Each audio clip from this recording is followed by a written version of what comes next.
again to the MDL CIS qualifiers, taking a look at game number 2 here. It is Vega Squadron facing off against FlyToMoon. I'm Lyrical, joined as well by the wonderful Tsunami. My man, how you feeling?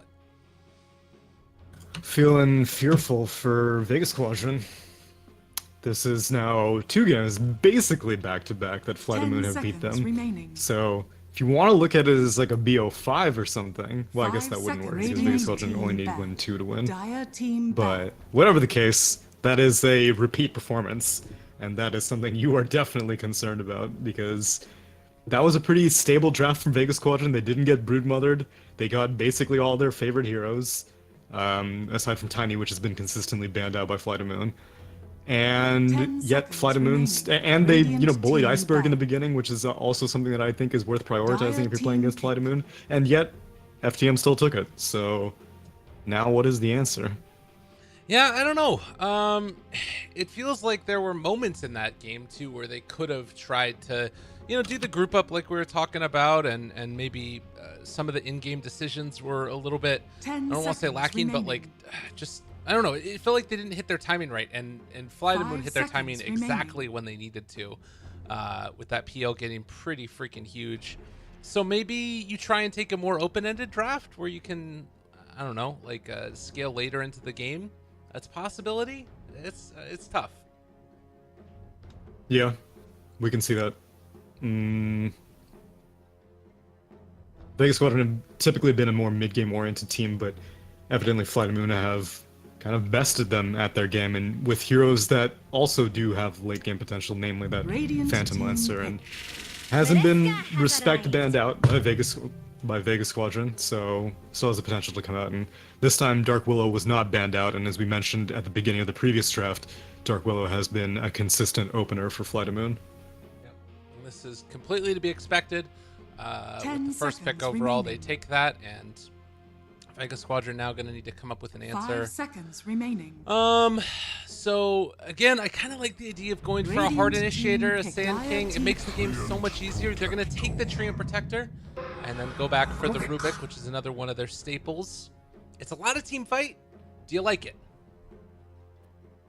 I liked Zayat's Treant Protector in the previous game, and don't remember how Vega's Rubik did in a previous series. They picked it against Na'Vi, and I'm pretty sure it won because they beat Na'Vi, and so at least it's different, and I think that's what Vega Squadron need to do. I think their previous draft was a little bit too predictable in terms of the way that they would play it, and FlyToMoon did good to avoid it. They basically just dragged Vega all around the map, and Vega were just falling into it. They were like, oh, enemy team is pushing this, we gotta go there, and Phantom Lancer is over here, we can't deal with him right now, so let's do something else. And FlyToMoon basically just toyed with Vega until late game came around. Yeah. I think that it was very much pulling them around the map. And I think that the other thing I like about this from Vega Squadron's draft more this time around is that it feels less reliant upon ultimates. Obviously Treant Protectors isn't too long. It's like middle of the road, I want to say. It's like 90 seconds or 100 seconds or something.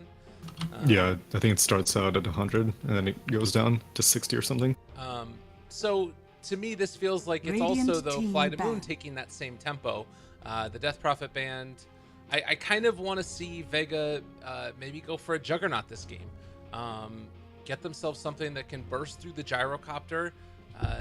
Maybe they go for something along the lines of a Nyx where you still get that vision, but then are able to like blow somebody up too. I don't know. I just feel like they need to be able to find a way to take a fight decisively, because that's what it feels like it's missing. It's always like these slow things, like the Brewmaster clap into split, and then it's like lift one up, but there's not that like bam, take somebody out at the start. And I feel like that's what you need this patch. Yeah, and I think that also mentally, a lot of even like pub teams benefit from that, because like there's so much indecision with like, how do we start a team fight? And it's like, well, maybe this guy goes a little bit out of position and then I cast a slow on him or something like that, and then we'll take a fight. But heroes like Clockwork or Tidehunter or Sand King, as you mentioned, they're just like, god damn it, we're going to fight, and if you guys don't join me, then this is your fault. And that's a great like galvanizing role to have, because if no one's gonna make a definitive shot call to be like, this is how we're gonna fight, this is how we're gonna do it, then you need a hero that does that. Yeah. but totally. Abaddon is not really that hero. But that's okay. And I mean, if they commit to their style and this is what they want to go for, fully down with that as well. It's going to be, my guess is, again, some early pressure. It's a strong lane together, Tree and Abaddon. How well do you think that deals with the gyrocopter? Remaining.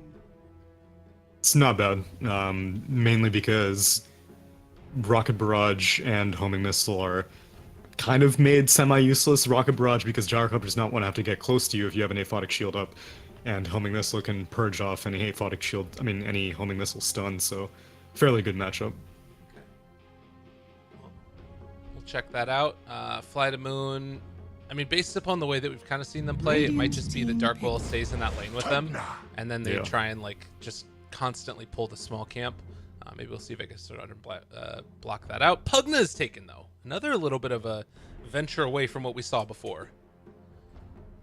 Yeah, Pugna's a hero that Vega Squadron themselves also pick on occasion, so 10 seconds remaining. I don't think that Vega Squadron were gearing up for a push strat.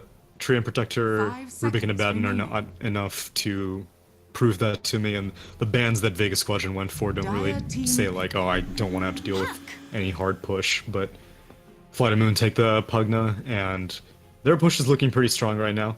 Gyrocopter with exceptional wave clear, Pugna to take down the structures. Obviously both of those heroes are kind of low range, with Pugna's Nether Blast cast range and Gyrocopter's right click, but I guess that's why Puck is a good response, because both those heroes are probably pretty vulnerable to getting Dream Coiled. And that's that initiation. That's what you need. It's going to be really solid now, this team fight. Like, that combo together with an Overgrowth, these heroes going to be in trouble.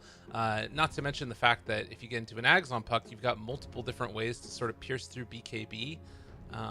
Granted, it's a little bit awkward because, like, you know, one of them wants to keep in one place, the other one wants you to snap that coil, and then you get stunned. Yeah, but, well, I think I see it as Tree and Protector being like the bounty hunter that we saw from the previous game, where Tree and Protector's like scouting, and then you lead off with an Overgrowth, and then you buy time for the Puck and your rest of your team to come in, and then once your team is inside, then you can Dream Coil and start out the rest of the fight. Okay.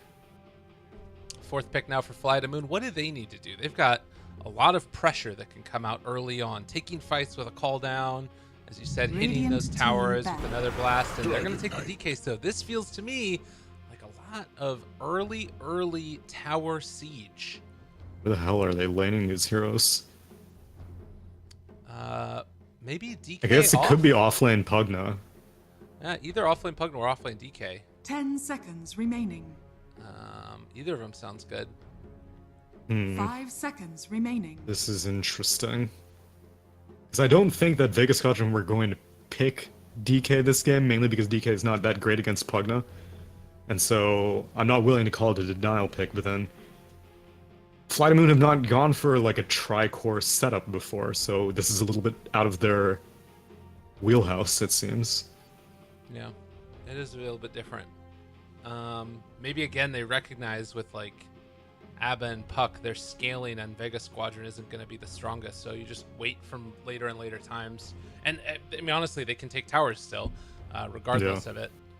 But I want to see what that last pick is too. They still could use another way to like start a fight before a Blink or Shadow Blade comes out from DK. So maybe like a Earth Spirit or a Tusk.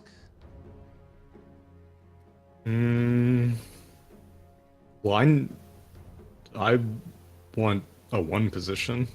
Really? Out of FlyToMoon? Yeah. Okay.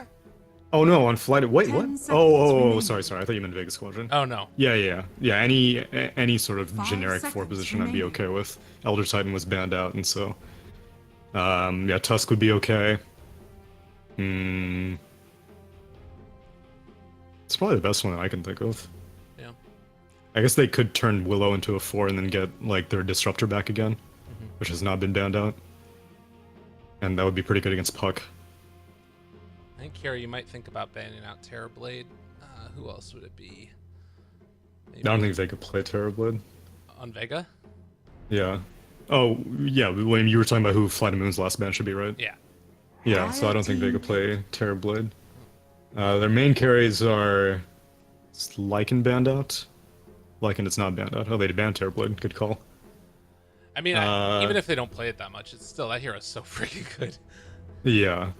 Though there aren't very many auras to duplicate for reflection. But yeah, 10 overall just a pretty seconds solid pick.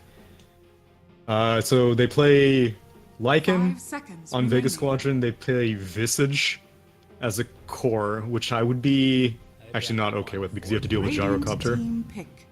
Keeper of the light. Oof. This is a pretty mean push. You always, I know you get very excited for chakra combinations. How does Chakra Netherblast strike your ear? Yeah, that sounds terrifying. Well, they're gonna take a Lifestealer last for Vega. Hero that doesn't really care about Blinding Light or Mana Leak. Hero that doesn't really care about Pugna's offense, although Decrepify will be very irritating for him to deal with. And definitely looks like it'll have to be a DK Blink Dagger game. And Iceberg's going to play it in the mid lane, and it is going to be an off-lane Pugna. Yeah. Silent Gyrocopter, the classic. Well, I'm not sure how I feel about it all. It definitely feels to me like I kind of like FlyToMoon's draft more. Yeah. I think Vega Squadron has a couple of pretty rough issues. I guess it kind of depends a lot on the puck and how well Undershock does. Maybe that's part of it. I don't know. What do you think? No, I'm with you. I think FlyToMoon have basically everything that you could ask for. They have offense with maybe not so much the Pugna since it's offlane, but Gyrocopter is just a very traditional one position that you never need to care about. They have push with the DK, the Pugna, the Gyro, and they have anti-push with the DK and Coddle. And their lanes are good. I would say the Pugna lane is probably the most vulnerable, but if FlyToMoon want to mix it up, they could send Iceberg to basically solo against like whoever is sent into the offlane, maybe like an Abaddon, and then you can send Gyrocopter mid, but I don't think that's going to be the likely option. But we'll see how FlyToMoon want to prioritize the DK in terms of farm, because like I said, I do think that he should go for Blink Dagger first, and well, maybe not first, but Blink Dagger very early on, and the earlier he gets it, the way more vulnerable this puck and Lifestealer are going to be. So I'm definitely seeing a lot more. It's a lot easier for FlyToMoon to win this game. Okay. I think that also Vega might try and switch things up a little bit and maybe just try and match that Lifestealer up against Dragon Knight wherever he's at. And then put the puck against the Pugna if they can. I think that's probably the best that they could hope for there, and then maybe just say, all right, Blizzy's going to get what Blizzy's going to get in the off lane or wherever they end up sitting them. But the early like lane rotations might be something that happens. We'll see. Maybe it all changes up. I just always get so concerned about like a Lifestealer, what's basically feeling close to a solo core. Like Puck and Abba do well in the late game-ish if you get a lot of farm on those guys, but they're not going to be those like damage dealers in the same way. No, unless if it's like a Radiance Abaddon, which it's going to be a bit of a stretch. Blizzy wanted to get the Radiance in the previous games on a Brewmaster, but it's much easier said than put into your quick buy. Yeah. Or rather, it's much easier put into your quick buy than it is done. Yeah, it's true enough, man. Okay. Where are we going now? Looks like everybody should be in. They're reconnected. Always want to reconnect. And we're good.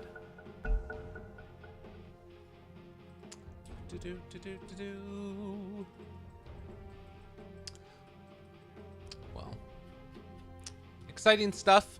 Still another best of 3 to take place after this. All you fine folks out there, where it's going to be Team Spirit versus Gambit. And then, of course, the winner of this series and that series will face off against each other mañana in the grand finals. Best of 5. And I don't know. Right now, based upon these drafts and the way that I've seen the two teams play, it does feel like it's going to be FlyToMoon, the one in there. But Vega Squadron still have a lot of game left to be played. Yeah, what's Spirit been up to? Didn't they dropped ILTW? Yes. And then I don't know who their new one position is. Or mid laner. Literally, I have no idea because I have not been able to watch one of their games. They've always been on the other group and then the other side of the bracket from when I've watched stuff. But they did well. Prepare for battle. They came in top of the group. Oh, G. They got G. He came from Gambit, actually. Before that, he came from Vega, too. Yeah, well, the entire CIS organizations are very incestuous. Basically, every single player has been on every single team. Like, I was looking at FlyToMoons, and I was like, aren't these guys X-Spirit? And, like, one of them is X-Spirit, one of them is Vega Squadron, one of them is, like, Double Dimension, one of them is Empire, but that's only their most recent squad. If you go back even further, then, like, all of their teams are the same, but it's all different rosters. Right. Yeah, it's pretty nuts. It does look like they want to try and match up that Lifestealer against the DK and then put, switching it up now, either the ABBA or the Puck here. We'll see who they send. But a lot of lane rotations are going to be happening in the early stages of this, it looks like. True. Very true. My boy No Fear. Straight up, Tranquil Boots, Aghanim Scepter, and the Quick Buy. This is a man on a mission. Hey. And wisely enough, Vega Squadron have blocked out their hard camp, because I'm pretty sure the last time we saw them run Dire Coddle, he was just constantly stacking this hard camp. And I think he had another hero who was capable of burning it down. It wasn't a gyrocopter, but whatever the case, that's the way that No Fear likes to play this. Yeah. It's very, very solid. He's placing a very deep ward, it looks like, to try and go for a courier snipe, most likely. Homie's 385 move speed with these boots. He can definitely pull it off. Yeah. It does mean that it's going to be Always Want to Fly and Silent together in this lane. They don't have a sentry ward on Always Want to Fly. That one is on the Coddle, so he's going to have to wait for that minute mark before he's able to go and try and go for a takeaway. As well, there's the laning matchup we're talking about. Mid lane, or rather top lane, it's Nangrata solo against Blizzy and Zayats. It's going to take a couple punches. Pugna is overall pretty safe. The root does not last long enough, and Curse of Avernus is not a big enough slow to slow down this fast Skelly man with Windlace. Like, look how fast he is. He Orb of Venom slow and a root, and they still probably won't be able to kill him. Yeah. Frustrating stuff for Coddle. sure. He's waiting for his moment, but the courier is just not coming out because it's been dual mid for the most part, and like you suspected, Palantimos looking for that matchup against the DK, and as a result, he's got Feast level 1, he's going to be regenning just fine. Like, he has 2 tangos and they're in his shared, they're in his backpack right now, he's not concerned. And now the courier comes out, but it's taking an alternate route. Yeah, they saw the Coddle leave, was pinged out there by the Rubik, and they ended up being rewarded for his waiting. As Always Want to Fly, going to take some damage, does have Bramble Maze available, and going to throw it down now, a couple hits, and well, first blood drawn by Undershock, just came into tower range. Fascinating substance. I'm surprised they went that aggressive. Homing Missile wasn't even up for Silent, and usually that's the kind of setup that you need. Prep there, tries to get the takeoff with the shield, but does not work, and now Blizzy going to be able to pull some of that aggro over, and this is going to be heavily pushing into their tower. See if Nangrata can steal away any of these creeps. God, I love money. Homie's getting zoned, the crep times out. God, so much damage. That tree is just a beast at this early stages. So they're denies. willing to sacrifice Nangrata. Well, Abba's going to get this double creep wave cleared up here in a second. Get some nice little experience for himself. We do also have the Coddle, now Invis, running into a courier, and that one has wards on it. Going to go down. So a nice pickup there for the Dire team. Heartbreaking. All that effort. And then No Fear still gets his benefit. Coddle again. On the bright side, Nangrata does continue to be zoned out, but this is the... So they could send another hero up here to the top lane for FlyToMoon, and they would probably get more farm, but they would also probably die more. And so it's very weird to think that the hero that's getting less farm is actually the safer option, but that's the case with the Pugna in this 2v1 situation. Well, he's still getting levels and all that good stuff. They're bringing in No Fear to try and pressure a little bit, and as we've talked about, the Nether Blast can come out here. He's going to start to just hit away at those creeps to the best of his abilities. Bottom lane, they're still sort of punishing the Dark Willow, continuing to just trade hits with them there and force out the Shadow Realm. There's going to be a root. They find themselves silent. Can he make his way through? Yes, he does. He's finding it, getting away from him. Still taking some right clicks, but nothing to write home about. Pathing never mattered so much. Maybe just ever so slightly to the side, would have probably died. Sentry Ward gonna block out these camps, continuing to block them out. So they are not going to be able to get a lot of that stacking done that they might want otherwise. As Nangrada just going to get ran at here towards mid and pushed him all the way out of lane. Yeah, he was grabbing a bounty rune, and Abaddon's like, you son of a bitch, don't take my bounty rune, but dude is too fast. Now he's got boots. He's 405 move speed. Yeah. Very, very quick. He can just go for the points into deep as he wants. Yeah. Hasn't been able to fully deny out everything. He's actually made a nice little life for himself up here. Bottom line. Silent taking some punches, trying to TP out of there. Silence comes out. He is going to be able to escape, but out of lane for the moment, and they will get one more punch there onto the tree. Shadow Realm. I'm wondering when this mid lane matchup is going to go off, because theoretically both heroes do have kill potential if there's enough roam. However, once Lifestealer hits level 6, it's a little bit trickier for him because they don't really have the longest stun. Basically, it's just Dragon Tail, and Iceberg does not have any points in Dragon Tail. Aside from that, they have very few ways of locking down this Lifestealer. He's going to open wounds Iceberg, just give him a little punches here. But breathe fire, hard to deal with. It's not often that you see Feast maxed out, but in this lane, it's absolutely the play. They're bringing in the Dark Willow now. I don't think there's much she can do. Just gonna get a ward down, make sure that there's no other rotations to kill off that DK. Top lane, well, actually bottom lane, they kill off Silent. So when Dark Willow leaves, that's a kill. So these builds from these supports, boots on Rubik, boots on Train Protector. Who's buying the wards? I mean, it's working. They get the kill. But usually, as a Rubik, you have a long journey to get to boots, but Slayer's got it up and running, and one solid kill on the DK. I mean, I'm sorry, on the Gyrocopter, and they may rotate mid now, but as you mentioned, Willow did place that ward. Silent rotated top. He's trying to put the hurt on Blizzy. Not going to do all that much here, but this might mean that we see Nangrada maybe TP to the shrine down bottom and then pressure in that way. Looks like they don't like that matchup anymore and want to switch it up. Yeah, I think ideally they were hoping to push. They've got a siege creep up and running, and Netherblast has 3 points in it, but Pugna got way too low and had to back off. And instead, Radiant are going to push with their siege creep on their safe lane. Yeah, that's Dragon Form popped while bottom lane, they're fully diving for this, and Dark Willow trying to get the hell out of there, but not going to happen. First ground is going to hit onto the tree, but that is a big kill again as they're going to pressure this tower. Undershock here with the siege creep and just hitting away. Not really the best heroes to push, but they get some solid damage complements to that siege creep, and can't really rotate. I mean, can't really get any kills. Puck is about to hit level 6. These 2 creeps, this 1 creep, and then Puck will have it, and then they can maybe consider going on to the Pugna. Blizzy gets his ultimate pop there. They're pinging it out as they want to try and deal damage that they can to this Abba, but it is not going to have any. It has 16 stick charges as well, and now the wraparound's coming yet again for the kill onto Pugna. They don't manage to snap it right there, but with the silence with the right click, it's still not enough. Nangrada living gets the life drain. The walk away from Zayat. He's going to live for the moment.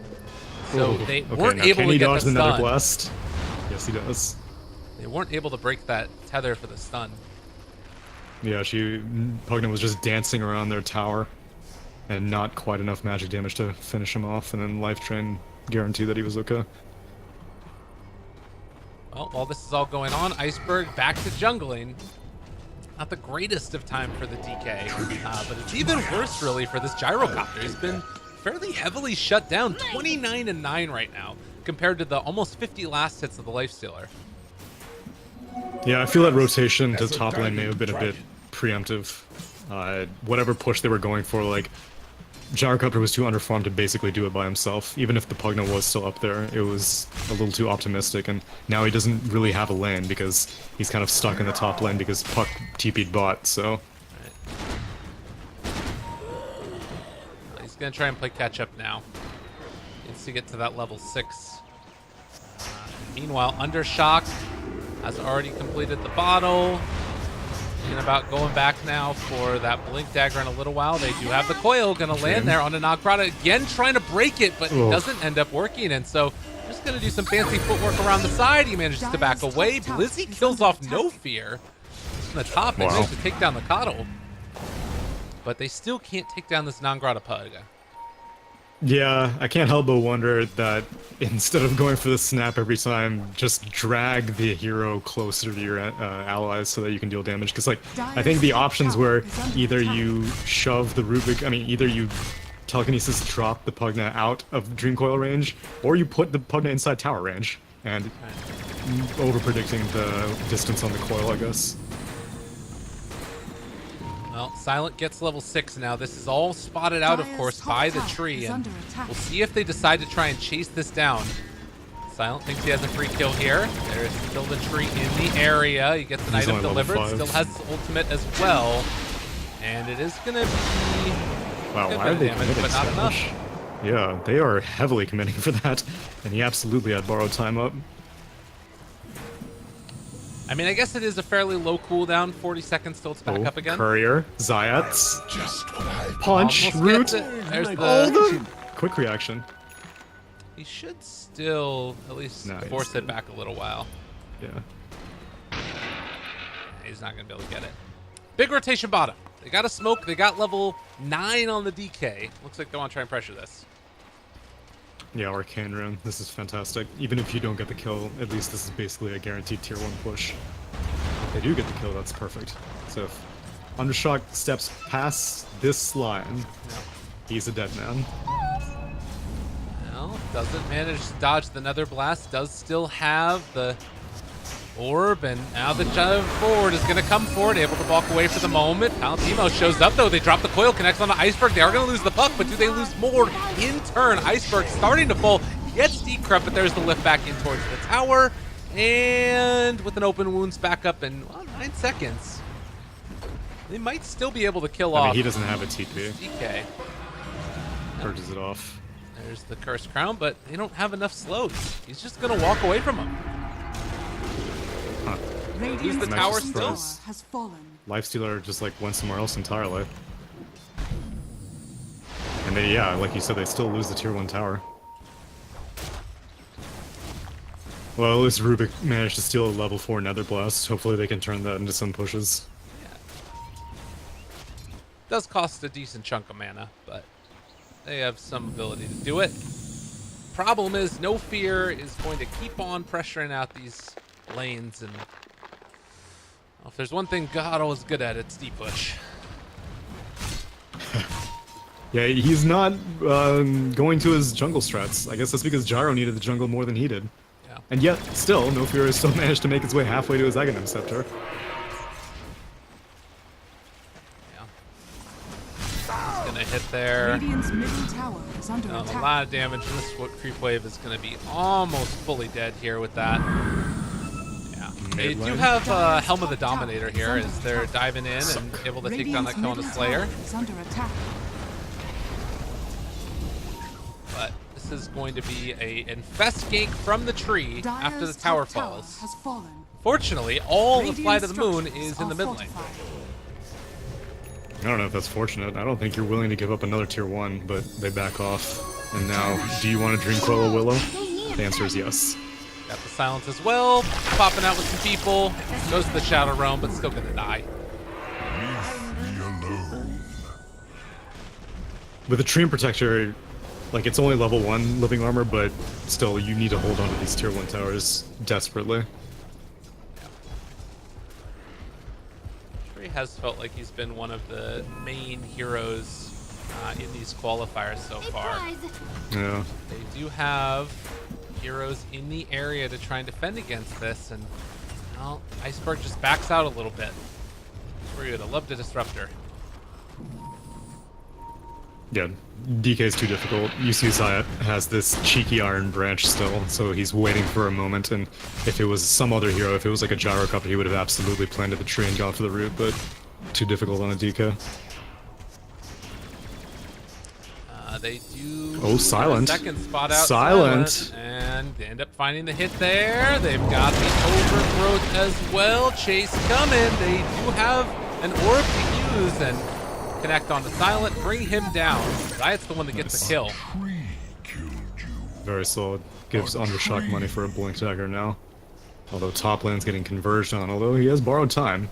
Although he is pushing very high up. Photic shield there as well. They go for the stun, able to find it. Borrowed time comes out, and that heals them back up to just about full now. Are they going to continue the chase for this Blizzy? They cannot take Goes this. out of Photic shield. Not going to happen. No Fear also dies down bottom. So Vega starting to pull things together a little bit here. Will fly to the moon, going to pressure the top tier 1 as well. And it looks like it's going to fight. Need to be careful here.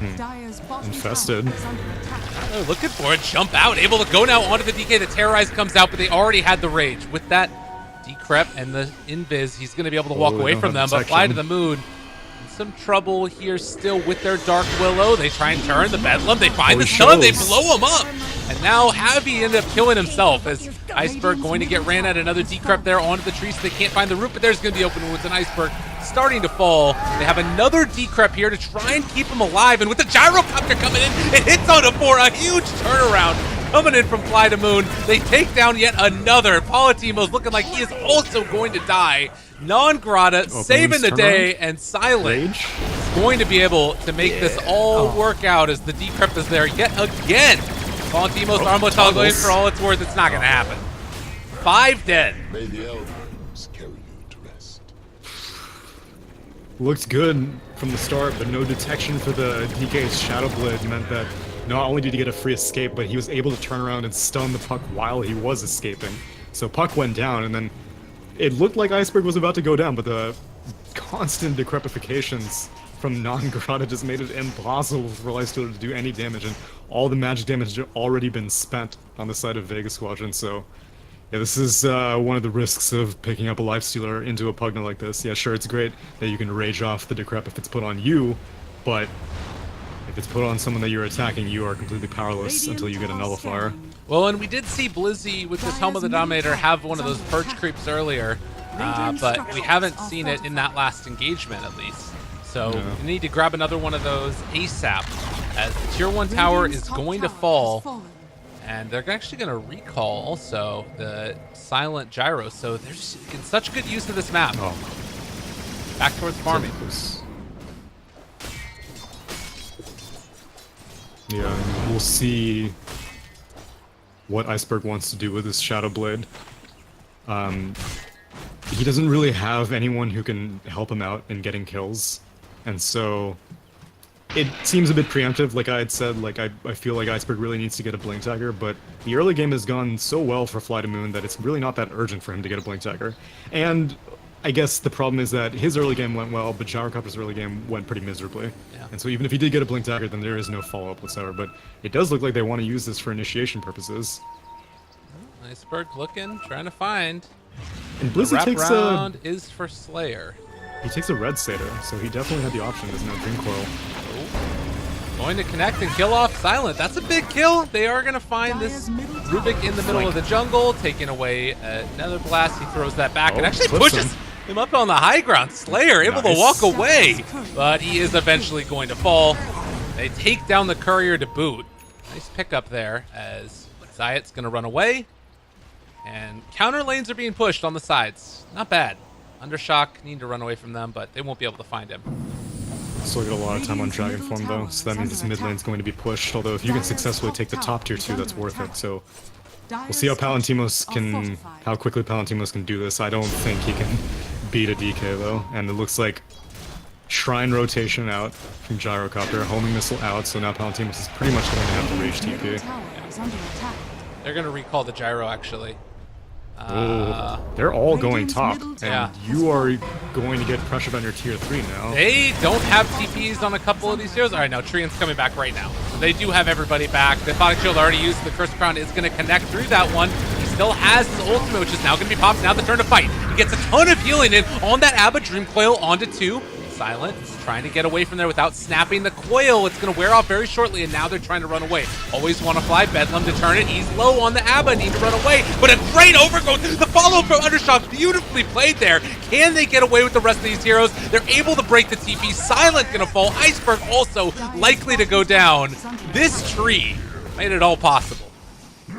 Initially, I was like, wow, Always Want to Fly got an amazing terrorize off because Zayat was stomping his way over to that team fight, and he was pretty much the only hero caught in that terrorize. And then FTM backed, and I was like, well, they get out scot-free. But then they turned around. Bedlam came off, and they're like, well, we're not Dream Coiled anymore. I guess we can take the rest of this fight. But Zayat was wanting to complete his mission, successfully got the overgrowth off on 3 heroes, immediate follow-up from the puck, and that last Nature's Guy's route to cancel out the DK TP was just the icing on the cake. Yeah.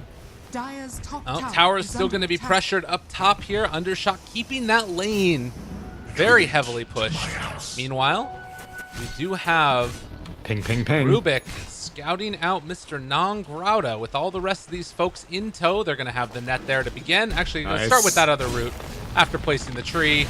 And this is a very, very dead Pugna, most likely. Dream Coil spent. Yeah, they're going to steal it. It actually took life drain.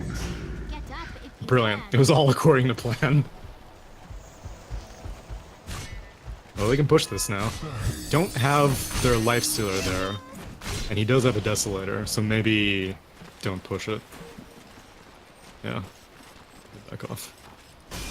Well, and again, I'd still worry about this like looming threat of FlyToMoon as the game goes on and on and on. Eventually, you're going to catch up with some of these heroes, the Gyrocopter in particular, as he has fallen behind. But for now, at least, it's looking okay for them. Iceberg. They do not find the tree who headed up towards the north.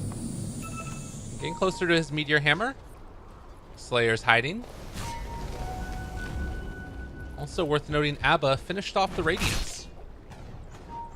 Alright then. Blizzy successfully gets it this game, but it came much earlier on, but yeah, this is a pretty big asset.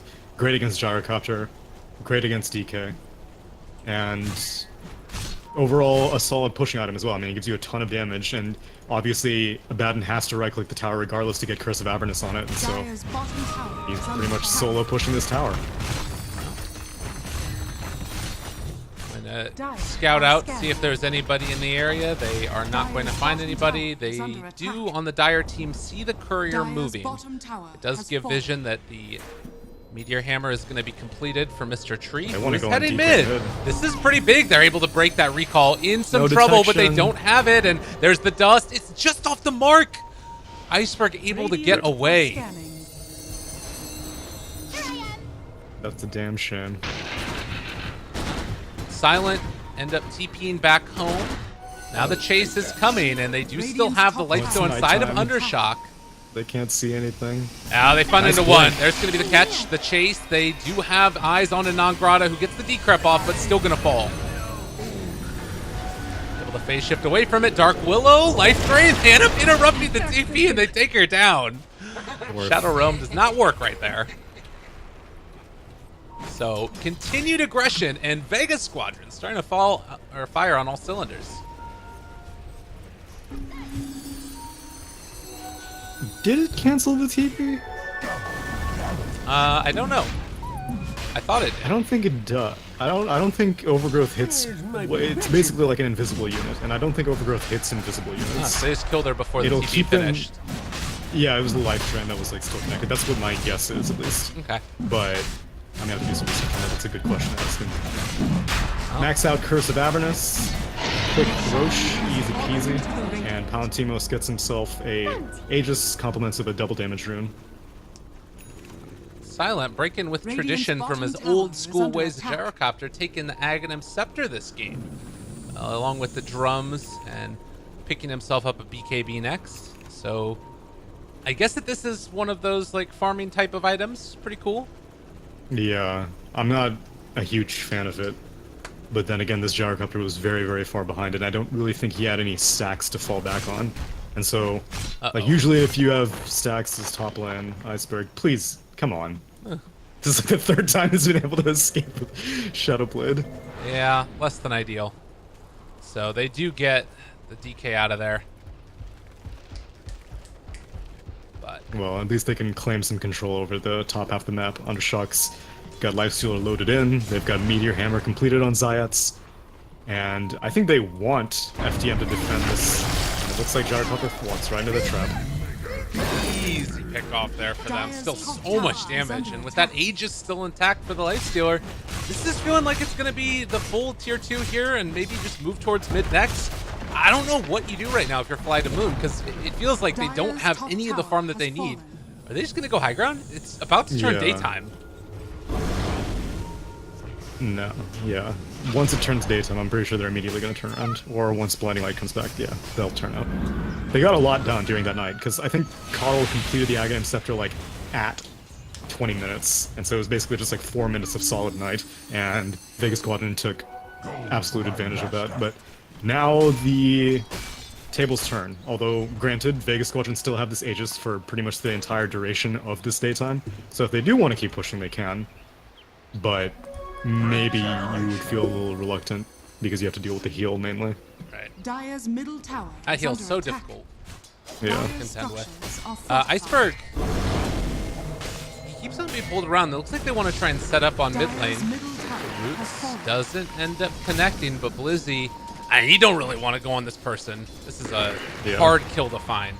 Oh, nice. And he now hits level 18, so now he really does not care about getting into fights. It's bad. And maxed out borrowed time, took that 20% experience gain talent, and yeah, even though it's daytime, Vega Squadron are still okay with fighting. Yeah, look at this, the wraparound. If they can find Coddle at the start, they are going to be in a great position, stun onto the Alpha Wolf, and kind of have an idea where everybody is. There's the jump point, they find the Coddle, silence immediately. Can they burst him in time? The answer is yes. Terrorize comes a second too late. Silent is dead as well. Vega looking fabulous here, and haven't even popped the Abba ulti as of yet. Chase forward 4 more. Iceberg under fire. Silence. Undershock if you've gone too far. He's A little bit crazy there, buddy. And they are going to try and pressure this tower now. And they have Nether Blast on Slayer, so I believe you can start doing some high ground damage. Problem is, Coddle comes back in just 10 seconds, but you can do quite a bit in 10 seconds with the Desolator and Nether Blast and Curse of Avernus. Yep. And Glyph is confirmed down, because they just now used it on the tier 2. Well, they're trying to keep them back to the best of their abilities. The route onto several. They're starting to burn through these barracks. The nice rage. Meteor Hammer ends up being as well. Palantimo's taking some damage, but not enough. They blow up that Dark Willow. And BKB out from Iceberg, still trying to chase. They still have the ulti there from Abba. Leave it. You're good. And with that, they're going to be comfortable just taking that full set of barracks. Still have time on this Aegis, though, so let's re-engage. Oh, they're looking for it.